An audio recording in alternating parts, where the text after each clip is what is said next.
All right, good afternoon or good evening, everybody. Thank you for joining us at today's workshop, The Value of Marketing for Contractors.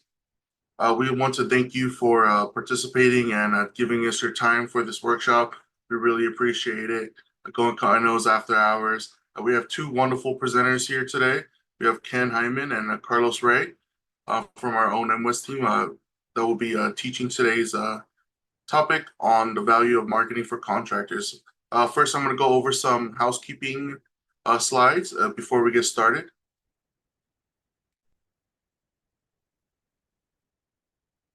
What you should know, if you do have a question, please feel free to put it in the chat or the Q&A section of the webinar feature. We'll make sure we monitor those chats and Q&As, and we'll get your questions answered. And please be active, be an active participant in each session. Try to, if you have any questions, don't be afraid just to throw it out there, and we'll definitely stop and try to answer your questions to the best of our abilities. And at the end of the class, we're going to have a survey link posted in the chat and this QR code. So if you could please take a couple minutes to fill that out, it'll be great to give feedback to not just us, but to the presenters and for other future topics and workshops we'll host. So with that being said, here is our contact information. This will be displayed at the end of the class as well. If you have any information or suggestions for future workshops, please feel free to reach out to us. So now I'm going to pass it over to Carlos Ray to get us started with his presentation.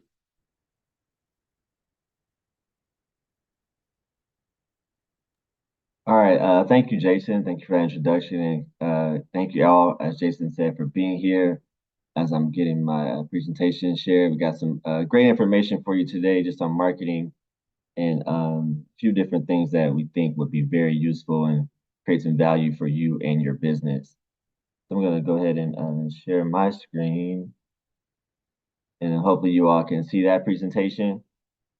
All right, so we'll start with the value of marketing in construction. This presentation is going to be the marketing foundations piece. So really just setting a foundation of marketing, understanding what it is, and giving you some tips and some advice on how to get better at marketing for your business.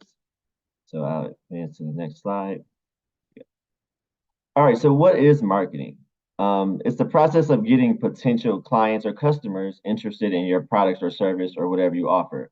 I believe most of everybody on this call is probably in the construction space in some form or another. So you probably fit this definition pretty well.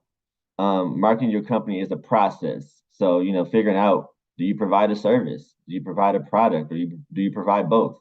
Do you understand the difference? So a service would be, hey, I perform drywall work. A product would be I sell drywall as materials or supplies to the actual people that do drywall work. Or do you do both? Do you put up the drywall and do you also sell the material?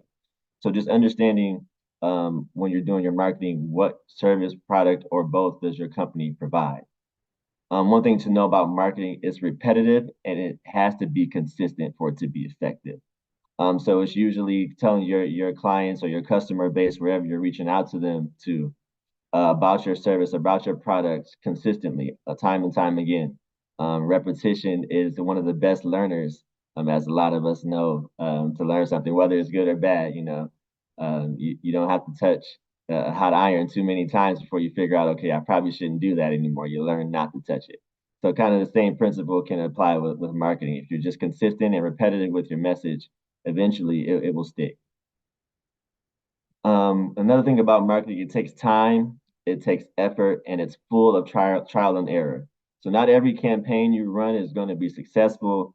Not every marketing tool you use is going to bring you all the customers and you're going to make, $20 million off of one post. It doesn't work like that. It's just full of trial and error. You learn as you go and you get better as you go. You learn what works best for you and your company and your needs. So what does marketing do for your business?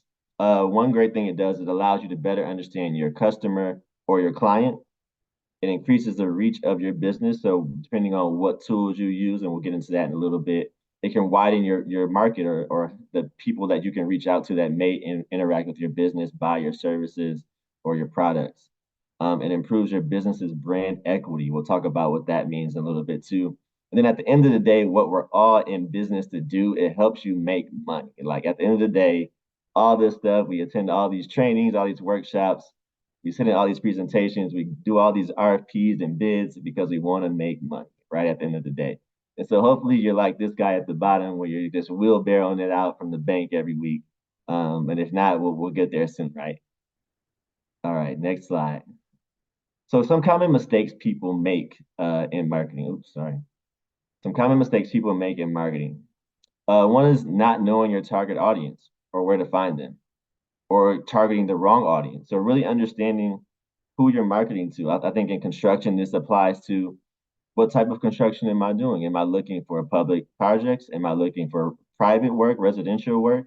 Understanding, what scope am I going after? So that way you can understand, okay, if I'm going after public work, then I need to go network or target audiences that are in that space. So whether that's public officials, whether that's people in your local public works office or building, different departments your city, your county you may have where they have work that they're procuring. You want to understand who your target audience is and ultimately who you're going after to help you get business. Another mistake is not having a clear marketing strategy. So really just no plan. If there's no strategy behind it, you're kind of just throwing stuff at the wall and hoping something sticks, and that usually doesn't work out very well. You might get right once out of 100 times, but that's not a good percentage in my opinion. Another mistake, messaging not clear or consistent. So sometimes people have this habit of just doing a lot of different messaging and not being clear what it is. So somebody could look at your business and not understand what you do or how you provide your service or product.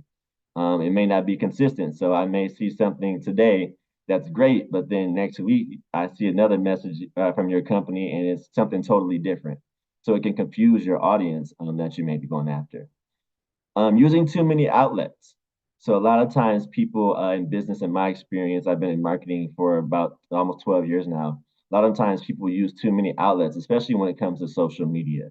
I know like certain things are hot at the time, like when Twitter was hot and now TikTok and all these different channels. So you feel like, oh, I have to jump out there, but that may not be where your audience is or where you're going to find them or where they're going to interact with your business. So you really have to do some research in that area to see, okay, where are the people that I'm looking for, that target audience again? Where am I going to find them? And what outlet and how do I get in contact with them so they can see my messaging? And then not tracking results of your efforts. So if you don't track your results, how do you know what worked? How do you know what didn't work? How do you know, like, man, we got to do this again because this amount of people responded to our survey or they reached out to us asking us for a quote or whatever that looks like, So it's really important to track the result of your marketing efforts. So like I just mentioned, if you fail to plan, you plan to fail. It's really that simple when it comes to marketing. If you don't have a plan, most likely, you might get lucky, but who wants to count on luck? If you have a plan, it's best to go with that. So what is your current marketing plan? This is something to ask yourself. Here's some questions that I think that could really help you figure this out. How do your potential clients or customers learn about your business? Where do they see you at? Where do they see your business at? What things are you involved in to where they can interact with your business? What do you rely on to get the word out about your business? Is it social media? Is it door to door? Putting door knockers on people's doors? Is it mailing collateral out? What do you rely on to get the word out about your business? Hopes, wishes, and dreams are not a solid marketing plan. So you can't just hope like, oh, I hope everybody just comes to my business and hires me to do all the jobs and I'm going to be great at it. That's not a solid marketing plan. So it's best to understand, how do people learn about your business and what do you rely on so people can see and hear about your business? So developing your marketing strategy or developing your strategy. So one thing I would recommend that you start out with is creating a SWOT analysis. This may be new to some of you. Some of you have done this in other areas, maybe professional growth or something else. But really using this to outline what your business is. So it's important because this will help you identify, positive and negatives of your business and the value your business brings to the marketplace. So it helps you gain a true understanding of how you make money. Some people know, like they know what they're great at, but they don't necessarily know, what they're not the best at, or where they can improve, or where's an opportunity to improve. So this will help you outline all those different things and how to do that for your business. So some key questions to ask, when you're creating your SWOT analysis: what are my internal strengths, weaknesses, opportunities, and threats? And what are my external strengths, weaknesses, opportunities, and threats? So here's how you do it. So one thing you can do is just an easy way to do it. Take a blank sheet of paper. It could be printer paper, it could be lined paper, whatever it looks like. And you just want to draw a line down the middle and then a line across right through that line. And so you're creating quadrants. So you have, like you see here, you have strengths, weaknesses, threats, and opportunities, all in their separate quadrants. So for each box, you're going to list your strengths. So, okay, I'm great at concrete. I'm great at communicating. My paperwork is always together. I respond to people in a timely fashion. Things that you're strong at in your business. Your weaknesses. Some things you might not be strong at. Maybe you don't always respond to emails on time. Maybe sometimes there's you show up late to the job site, and sometimes it can impact your work. So maybe there's some opportunities there to get better. Some threats. So maybe, you know what, I don't have a big enough staff to take on where I want to go. Maybe there's a project that I'm going after and I need to hire more people on my team to get this job done. So those are some threats that could be a threat to your business and survival of your business. And then opportunities. Oh, maybe I should learn a new scope of work. Maybe I can add another scope to my team. Maybe there's an opportunity to partner with somebody and form a joint venture with someone that I attended a workshop with or that I know that does a complementing trade to what I do. So there's to be many different opportunities in that opportunity box. And also what you'll find as you're doing this, you'll see that some of them may bleed over. So some of your weaknesses may bleed over into opportunities. Some of your threats may bleed over into weaknesses. So you'll see that, some of them may be in two, maybe three different places, depending on, how you work this out. So this is definitely something that you should take some time to do. Really just to, even if it's not applied to marketing, just to understand your company, your business, yourself. You can do this personally, you can do it professionally, you can do it with your family. It's a really great tool to understand, what you have to work with and where you can improve. And Jason, please stop me if there are any questions. I can't see the Q&A right now, but I'll keep going. There's another tool you can do. It's called the SMART framework. So it's specific, measurable, achievable, relevant, and time bound. So in that acronym, so SMART. So what does that do? So it's setting a purpose with one key result. So you pick, let's just say you're doing some marketing and you want to pick the goal and say, okay, I want to get 10 people to reach out to us and get an inquiry through our LinkedIn page. Okay, so that's a specific goal and that's a result, right? That you want. So measurable, you selected a goal with clear performance indicators for measuring performance. So you said, okay, I want to get that number of people to reach out to us. Got it. So now you can measure it. Remember, we talked about making sure you track your performance and what went well. Achievable. So it should be something that you can do within the limit of the time you have, the budget, and the experience that you have. So you don't want to set some far out goal like, hey, I want to get 5 million people to come out and reach out to me. It's got to be realistic, something that you can actually achieve. Relevant. So it should be an objective that contributes to your organization's overall success.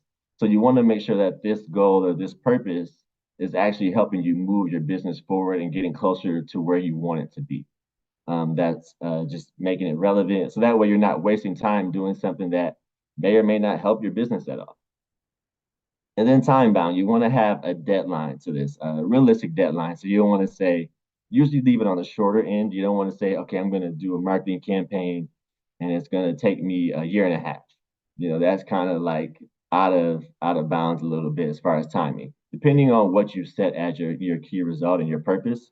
But usually you want to keep it into like 3 to 6 months range. So that way you give yourself some time to actually work through it, but also not taking too much time away from other things you may be responsible for with your company. So another thing to consider is thinking about your business touch points. Where are the places, as we mentioned, that people interact with your business? Consider every avenue. Is it in-person events or meetings? Is it virtual meetings and webinars, things like this? Is it on digital and social media? Different areas where your business may be active or not active. And make sure you understand both. All right, now we're going to talk about brand building. I mentioned the term earlier called brand equity. But first, we always hear this term like branding. Well, what is it? It's basically how you set your services or products apart from competition. Brand equity is the value or trust that your brand creates with its clients or customers. Most of the time, positive brand equity can lead you to your next opportunity, your next job. So that comes through the way of relationships. That comes through performing well on the job. That comes through communicating with the people that you're working with. Leaving the job place clean after you leave. Different things like that. Everything that we've talked about as far as touch points, as far as when you're actually on the job, contributes to your overall brand equity. And as I mentioned, it's things to how you show up to the job. Is your crew on time? Do you perform quality work? How do you communicate with the prime and or sub that you're working with? Even if it's sometimes you have to have a difficult conversation, however you handle that flows into what your brand equity would be in the marketplace. So let's look at a few examples of brand equity to kind of like drive this point home. All right, so Apple. When you see that, most people, they think of great products, they think of quality products, popularity. I'm assuming a lot of people on this call, you might even be on an actual iPhone or Apple computer or tablet while you're listening to this presentation.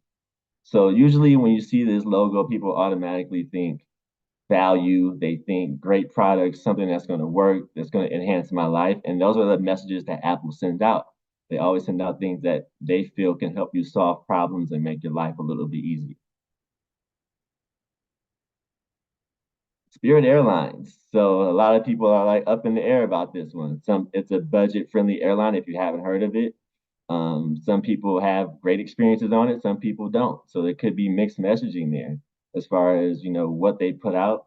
And sometimes people stay true to themselves when they're dealing with their brand. So they come out and say, "Hey, we're a budget-friendly airline, and we're just going to stick to that because we're going to be able to serve whoever we serve," and that's great. There's nothing wrong with that. But you just want to consider what your equity is and what the message is that you're putting out there. Nike. So a lot of times you see this with some of the top athletes like LeBron James, Serena Williams. They have a great marketing company behind them that does some great ads, memorable ads, and you kind of associate them with success. You associate them with athleticism. A lot of the things you may associate with Nike is usually positive for the most part. But everybody's experience is different. But overall, generally, you're going to say something positive when you see this, or you're going to see value. If someone hands you a sneaker box with this logo on it, you're going to see like, oh, there's some value here, right? Before you even open the box and see what it is, you may not even like them, but at least you'll say like, oh, okay, these are Nike. This has some value to it, at least before I get to the product. McDonald's. Okay. This one is usually up in the air with people. So as a kid growing up, I would love McDonald's and go get fries and nuggets and get the little toy and all that stuff. As adults, maybe not so much. But there's still people that love it. But what they've tried to do is create a similar experience with every restaurant you go into.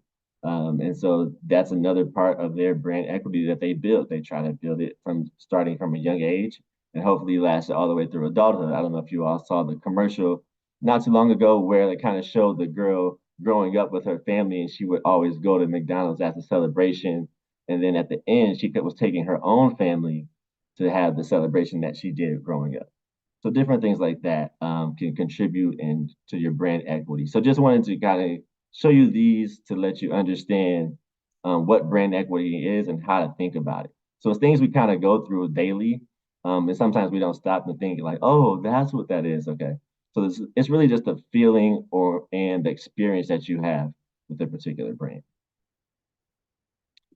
All right, networking. Um, so now you're starting to get into like the actual touching of your brand.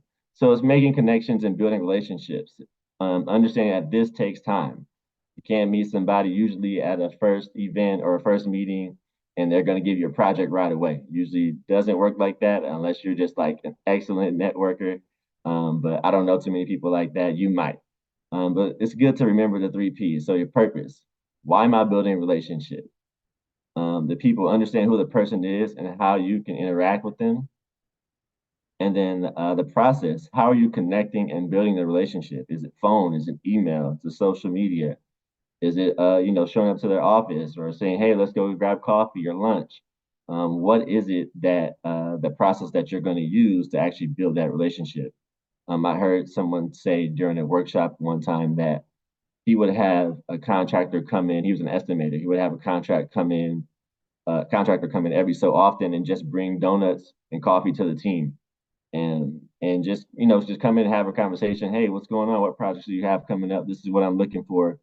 And eventually he kind of just showed his face enough and he ended up getting a project. Not saying you have to do that to get a project, but that's sometimes the level that you have to go to if you want to be successful and you want to get work with a particular person, agency, company, whatever that looks like for your goals.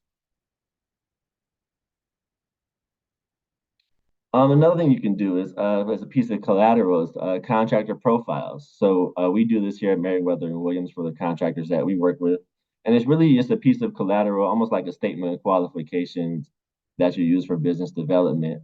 It's usually one page, sometimes front and back. It'll have all your basic information, your company name, logo, some of your experiences, maybe your certifications, licenses, NICS codes, may have some bonding information there, and it'll definitely have a capability statement about what your company is able to do and the services you offer. And then sometimes you'll even list some of your recent projects or photos with photos that you may have. So this is something that you can take to an event, you can take to a trade show, you can take to a networking mixer. And after you're talking to someone, say, hey, here's my contractor profile. Or you may just meet them, send an email after and put it in your email and say, hey, just wanted you to have some more information about my company. Here it is. And it's just one page that usually is well put together and has all your necessary information, including your contact information, so they can get back to you and say, hey, this is great. Let's talk some more. So here's an example of what a contractor profile looks like, kind of what I just described. If you can see, there's like a picture of their work, has all their great information on it, and the front and the back. So if I was procuring a project and I was looking for their particular trade, I would be able to see everything that I needed to know, at least from initially saying, oh, okay, I'm interested. Let me give this person a call to see, what they're looking for, where they are, things like that. So it's really, if you think about it, it's really like almost like a piece of bait. Like you want to give people enough just to get back with you, and so you can have a deeper conversation. Another piece of collateral, we all have business cards. A lot of them can be physical or digital. A lot of people are moving towards that digital space. I go to a lot of events where people are like, hey, I don't have a card with me, but scan my QR code and their contact information comes like right up, right? So you have different apps you can use. You can use Blink, you can use Link, Hi Hello. They all have free subscriptions as well, where you can just put your information in, basic information like your email, phone number, your name, title, all that great stuff, and you can be at an event, scan it on your QR code, and they'll have your information. And now some phones even have where you can just tap the phones and it shares it too. So there's a lot you can do here as far as business cards are concerned. We have a quick question from Ada. Yeah. Is this like a capability statement? I'm sorry, say that again. The question is this like a capability statement? Oh, with the contractor profile? Yes, it's very similar. Yes.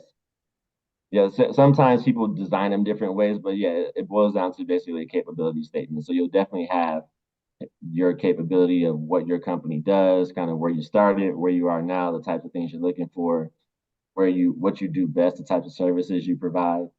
So yeah, this can definitely be a capability statement. Okay, where was I? Oh, okay. Social media. Oh, so this is usually a tricky one for newer businesses, people that may not be as well versed in social media. It should reflect your social media presence should reflect your goals. Like, what do you want to get out of social media? I would recommend that everyone have at least one social media account. That's just the way the world works today.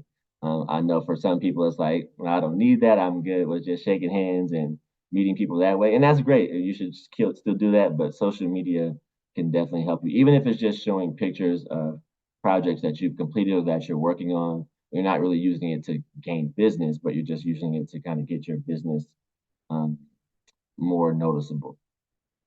I would say keep your social media presence manageable and don't overextend. So I mentioned earlier, not having too many outlets. So, your business may not need to be on Facebook, Twitter, LinkedIn, Instagram, TikTok, Snapchat. You may not need all of those. You may only need two. You may only need one. You may only need three. So it's really thinking about one, what do you have time for? What are you able to manage?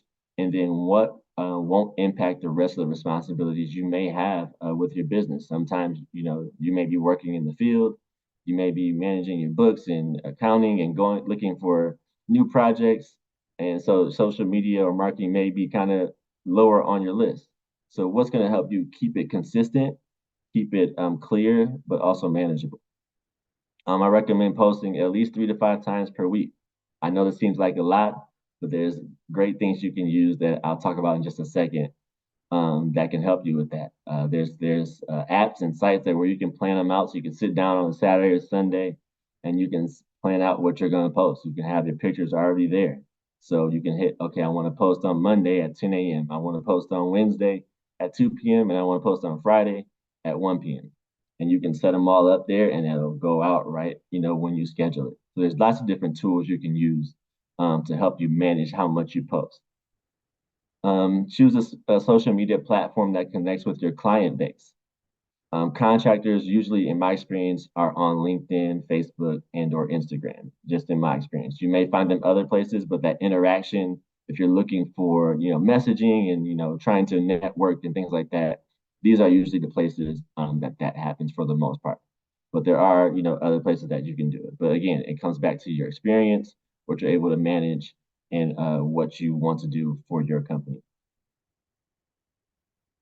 Are your website. So everyone should have a website. If you don't, I would recommend you start looking into that immediately.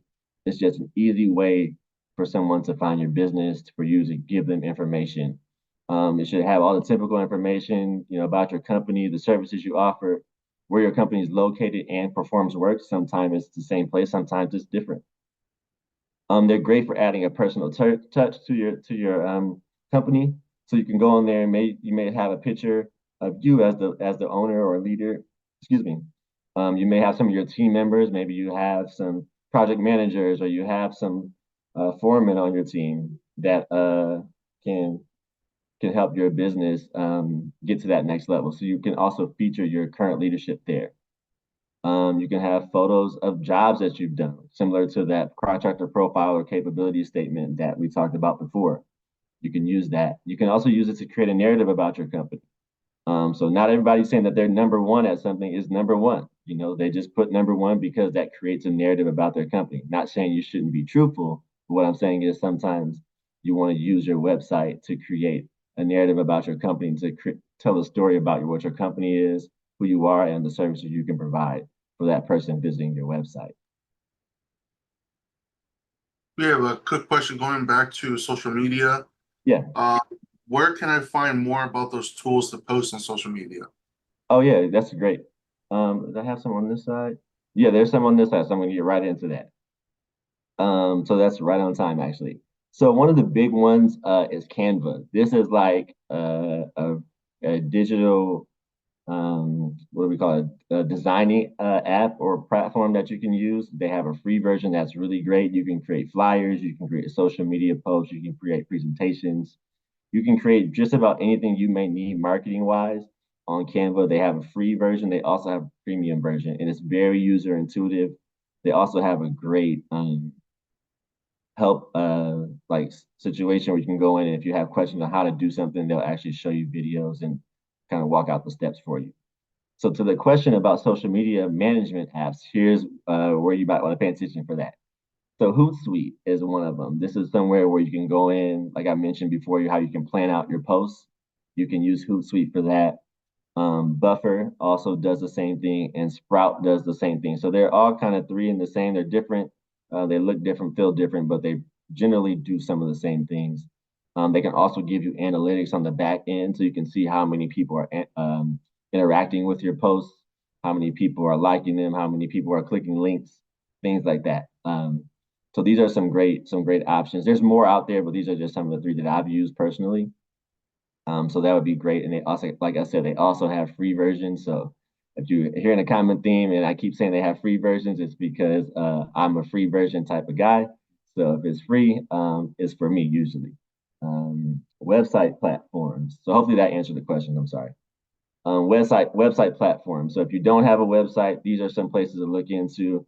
Generally, these will have some type of monthly cost, ranging in price. So it just depends on which one you go with. But Wix, Squarespace, Weebly, there are more out there as well. But these are kind of similar in helping you build your website. You can actually do it yourself. You don't need like a developer to actually write code and do all these different things for you. You can actually just go in there, type in your information, select your colors, add your logo, really personalize it to the feel and look that you want for your website. So those are just some great resources that I would recommend just looking into to help you with your marketing journey and just developing your overall business footprint. So I believe that brings me to the end of my presentation. Hopefully there was some great things in there for you all to think about and consider as you're putting your marketing plan and strategy together. And then I'll take some more questions if there are any, Jason.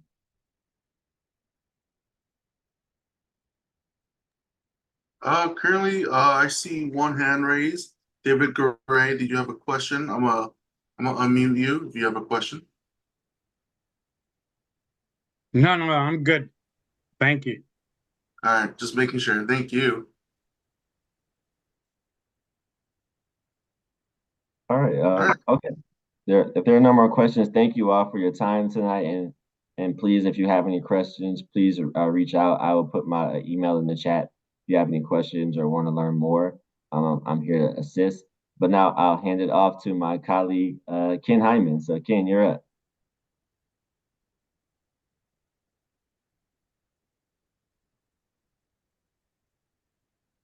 Um, let's give while I try to reach Ken, let's give everyone a 5-10 minute break or a 5 minute break. If everyone could return back at 3:41, just a little break so you guys can stretch your feet, stretch some toes, and we'll be right back. Can you get Carlos to post his information? Yes.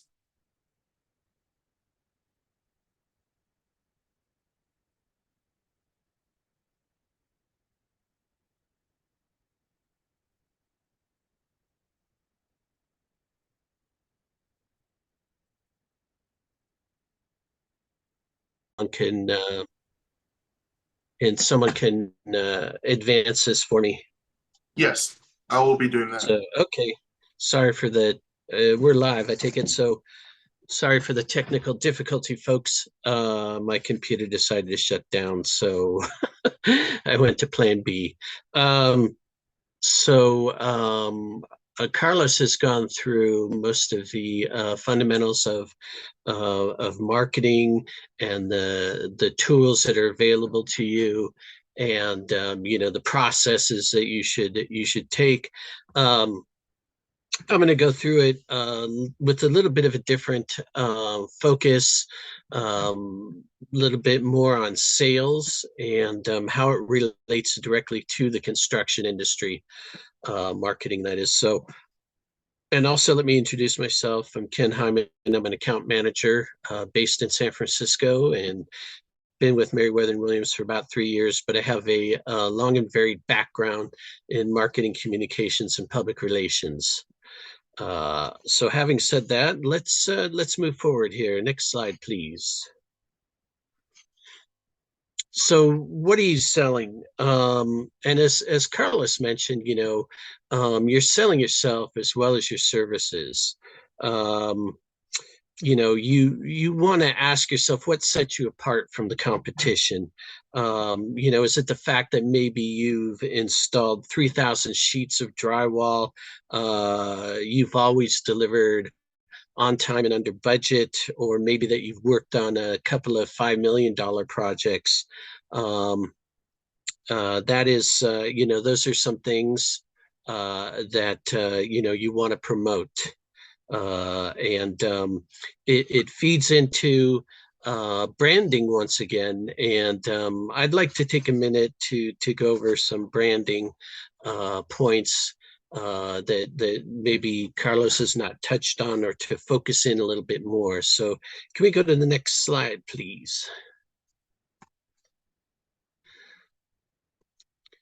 So wait a minute, hold on. Let me just touch on branding before we get into this. Why is branding important in the construction industry? And there's several reasons. One of them is differentiation. The construction industry is, as you know, highly competitive, and branding helps companies stand out from competitors. A strong brand can differentiate a company by highlighting its unique strengths and offerings and values. Carlos touched on that, and he gave you some examples. And I thought of some more. Like in the car industry, when you think of Volvo, you think of safety. When you think of Honda, you think of reliability. And these are actually good characteristics for your own construction company. But you want to be the Cadillac or Rolls Royce of plumbing companies or drywall. So think of that when you think of branding as well. And also think about trust and credibility. A well-established brand can build trust and credibility with your clients. And it'll build trust with subcontractors and other stakeholders as well. A reputable brand is more likely to be chosen over lesser known competitors. So once again, we're talking quality and reliability. So a strong brand can also create a perception of a higher value, allowing companies to command higher prices for their services. Clients are often willing to pay more for a brand they trust and perceive as reliable. And, this is kind of like the old joke about people always going with the lowest bidder, but not necessarily when you have a great service to offer. Consistency and professionalism are also important touch points. A strong brand helps maintain consistency in messaging, and the consistency conveys professionalism and reliability, which are important in the construction industry, as I'm sure you know. Customer loyalty.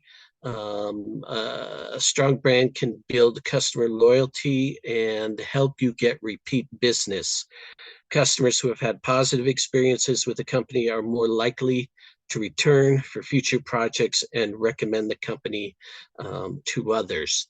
And finally, attracting top talent. A well-known and respected brand can attract top talent in the industry. Employers are often drawn to companies with strong brands because they want to be associated with success and professionalism. So overall, branding is crucial in the construction industry for creating a positive reputation, attracting customers and employees, and ultimately driving business growth. Okay, so we're good on this slide now. And no, go back. There we go. Thank you. So when times are good, you should advertise or engage in marketing. And when times are bad, you must advertise or market. So what does this mean? That you have to, work even harder and maybe increase your budget during challenging times. Um, uh, Spending more on marketing efforts will pay off in the long run. There's a good return on investment. If times are good, you don't have to worry about it so much. Customers are coming to you, but when they're not, you really need to advertise or market your services. You may have to spend a little bit more money on it, but it'll be worth it in the long run. You'll get more jobs and higher recognition, hopefully among primes. Okay, next slide, please. We have a quick Oh, question. It's yes. a pretty interesting question. We have from Gregory Santana. How can I educate construction industries about using AI leads to grow their business? AI leads? Wow. I really haven't given that much thought. I can look into it a little bit and certainly get back to you in a timely manner. Unless Carlos, do you have any any thoughts on that? No? Okay. Yeah, let me if we can get that person's name, maybe email, I will definitely get back to you on that. That is really a cutting edge question, for the construction industry, but new technologies are coming out. uh, you know, aside from AI, you have your social media and your e-newsletters and other things. So that this is really just emerging right now. So I'll get an answer and get back to you. If we could go to the next slide, please.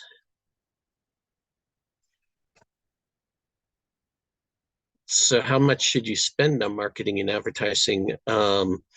Your options such as social media and e-newsletters are fairly low cost to no cost, but you have to do some analytics, find out what kind of return on investment you're getting with that.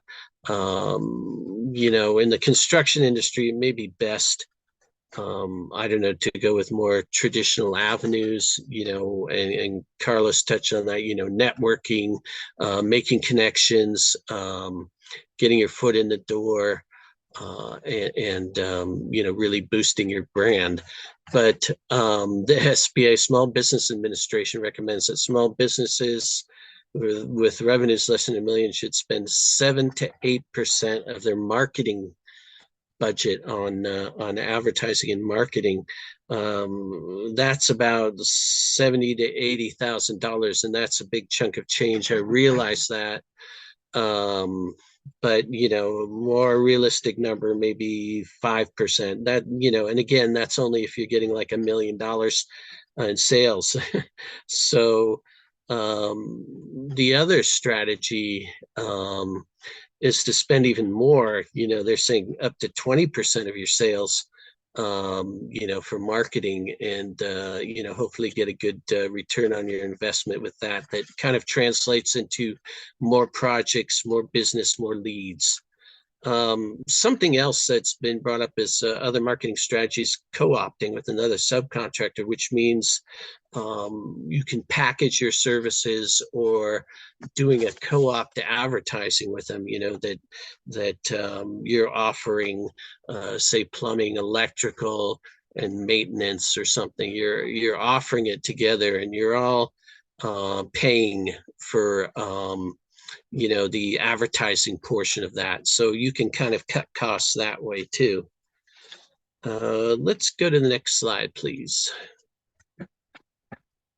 Okay, so this is a $64,000 question, or one of them at least. How do you get your foot in the door? It can be challenging, and obviously there's no guarantees, but here are some suggestions. Education and training, and by this I mean consider getting a relevant education or training, maybe a degree in construction management, engineering, or trade certification. It'll increase the value of what you're offering, and will boost your company's profile. networking, and we talked about that. Joining, attending industry events, joining associations. It could be the Chamber of Commerce and maybe a trade association. That'll help you make connections. Good networking can help you learn about job opportunities and make valuable connections. You can also look online for opportunities to network, events. We just had a Port of San Francisco open house, and it was quite successful with a lot of subcontractors there networking with each other and getting leads. Internships or apprenticeships. Consider starting an internship or apprenticeship to gain hands-on experience and learn from experienced professionals. Some of you are past that stage, but if you're just starting out, that may be a good way to go. I didn't list it here, but also build skills, develop skills that are in demand in the construction industry, such as project management, budgeting, technical skills related to your area of interest, in carpentry, plumbing, electrical work, etc. Start small, and like I said, if you're just starting out, consider starting with a smaller company or subcontractor to gain the experience, and then work your way up to larger companies or projects.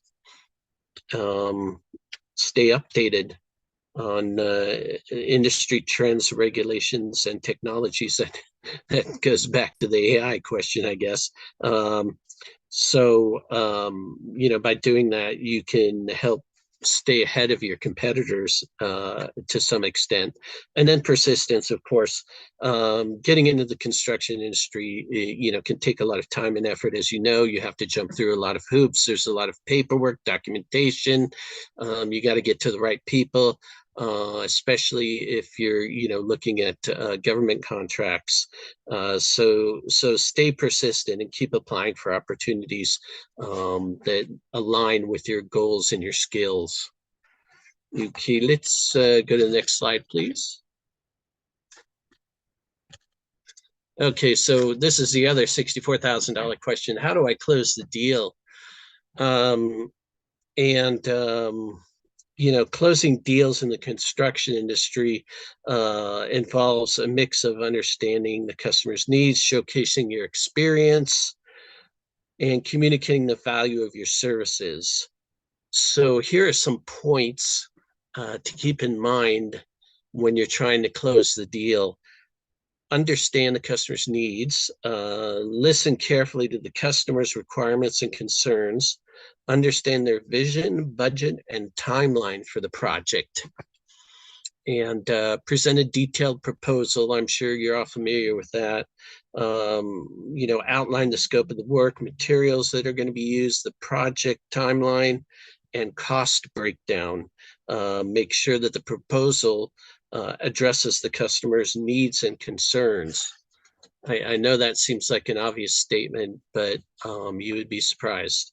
Highlight your expertise. Once again, showcase your expertise in the construction industry. Provide examples of projects that you've completed successfully, and build trust. Building trust is crucial in closing deals. Be transparent about your processes, pricing, and timelines. Address any concerns the customer may have. And negotiate effectively. Be prepared to negotiate terms and pricing. Be flexible, but also ensure that the deal is profitable for your business. You don't want to be, as they say, stepping over dollars to pick up dimes, or making huge financial sacrifices in order to just get the job. And then close the deal once you've addressed all the concerns and negotiated terms. Ask for the sale. Outline the next steps and ensure the customer is comfortable moving forward. So in some sense, you're also offering peace of mind that they have chosen the perfect contractor, that you're going to get the job done, and they don't have to worry about it, really.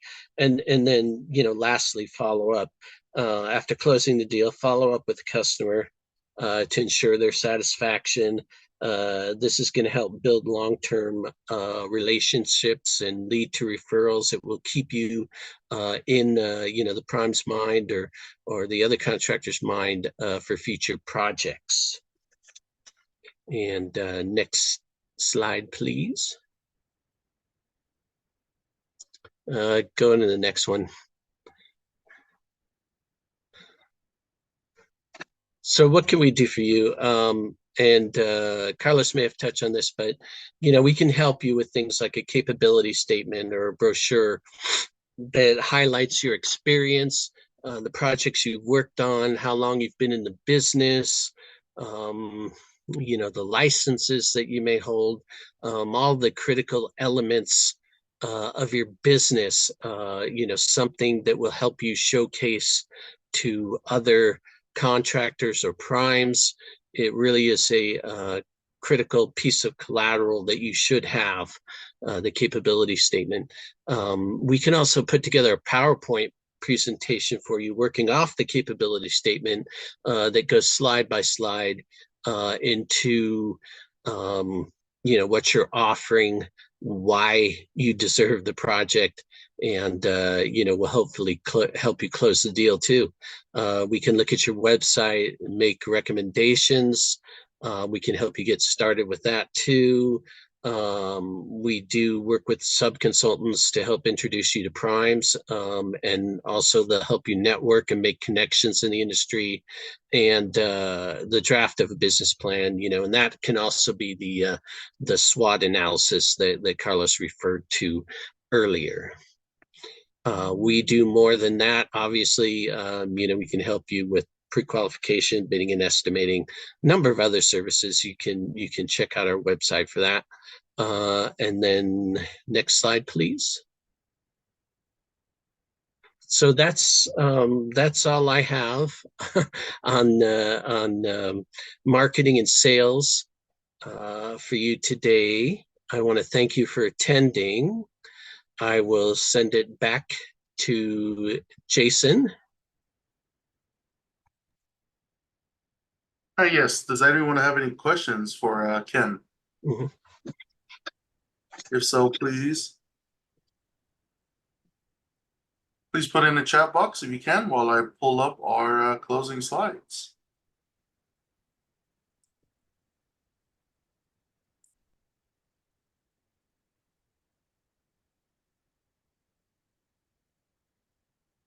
We also want to thank our presenters Carlos and Ken today for giving us their time to help us educate on the value of marketing. I know it's a tough field and all, and it's a scary field, and I'm currently trying to learn as much as I can about marketing from them too. So it's a great honor to have them speak and present to us. If everyone can, we do have a question from Ada.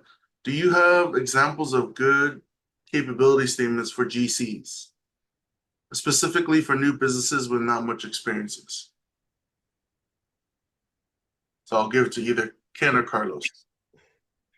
I think I can take that one. So specifically with business with not much. So I think one way you can start is really just there's no like right or wrong template. Typically, you want everything to include your general information, your contact, your business, the work you're trying to do. So say if it's not much experience, is it just a follow-up question for you that posed the question? Are you moving to like a new scope, or are you going from like private to public works now, or is it just not much experience at all? Just so I can understand how to approach the question. Yeah, and I will echo that and add that we work with the information we have. I've put together capability statements for some smaller LBEs, and some of them may not even have a website, or they don't necessarily have a track record of projects, but we try to highlight the salient parts of your business. Ada replied with new career in a way. As a teen, I worked with my dad in drywall, but now I'm switching careers from it to full-blown GC. Okay, so kind of coming back into the field is what I heard. Technology. You're in IT now, coming back into contracting. So I would utilize that experience. If you can recall some of those projects you worked on, put that down, whether it was, housing or, whatever different type of project, use it. That's experience. That I would suggest using it. So, you may have your company and you can say, all right, for 4 years I worked with my dad or, to do some drywalling. So you have 4 years of experience. Yeah, you didn't have your own company, but you actually have experience doing the work. So to me, in my mind, that counts for something. So you would definitely list that. But as far as a template, there's a bunch of different templates out there. You could use them. You could Google them. I'm sorry, and find something that you think looks great. And but then you would cater it to your company with your logo, your colors, your information. But as far as a template, I don't believe there's a right or wrong one. It's just something that you think looks great, but also that's pretty clear and concise. Not a bunch going on, bunch of different colors, a bunch of different circles and charts and all these different things. But you want to just make it clear, concise, and speak to your information. So hopefully that answers your question.